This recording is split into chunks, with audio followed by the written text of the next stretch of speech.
Pauline, thank you so very much for joining me at this Silver Tent Launch Summit.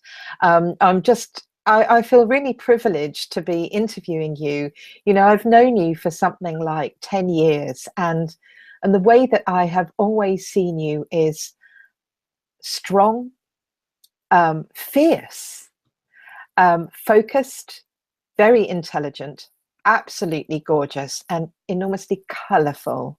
And I know that you've had a very varied career, and that you've worked in the corporate world, that you've done a lot with in many different fields, and that you really illustrate this idea of being a wild, wonderful, and wise elder woman. And I love what you bring to the world.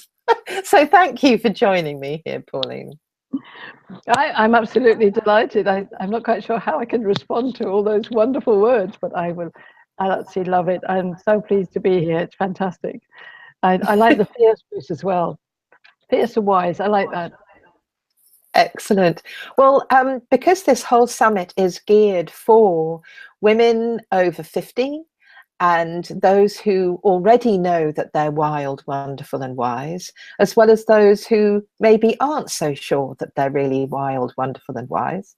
And I wonder if you could give us an overview, just a brief overview about what you would most love to share with our viewers today.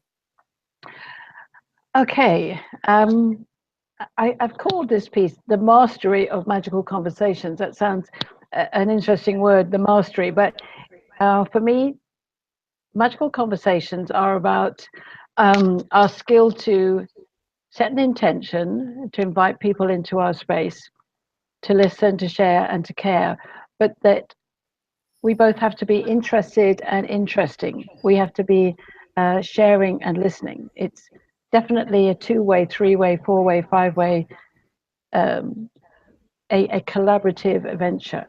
So for me, magical conversations are a safe space where there's no fear, there's no judgment, there's no harshness. There's a lot of spice, there's a lot of wisdom, there can be some fierceness, like you say, but it's not, I say it's not angry. So it's very much a safe space. And the magic that comes out of it is it's both creative and productive because it's coming from our hearts as well as our minds. And it's something that I think I've done all my life, but I just now realized that I can put it into substance, which is really exciting. That's fantastic.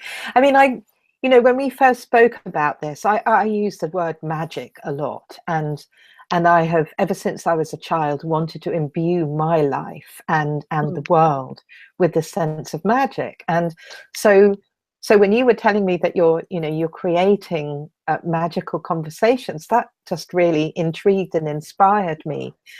But one of the things that I really want to ask, because often people think that magic isn't particularly real and it's a little bit frivolous and it's all very Harry Potter-esque, but it doesn't have any real value in the world today. But I get the sense that you see enormous value in using magical conversations, and I wonder if you can share how you see that impacting us in our world today. Well, I feel a bit like a savior, but I think it actually can save the world.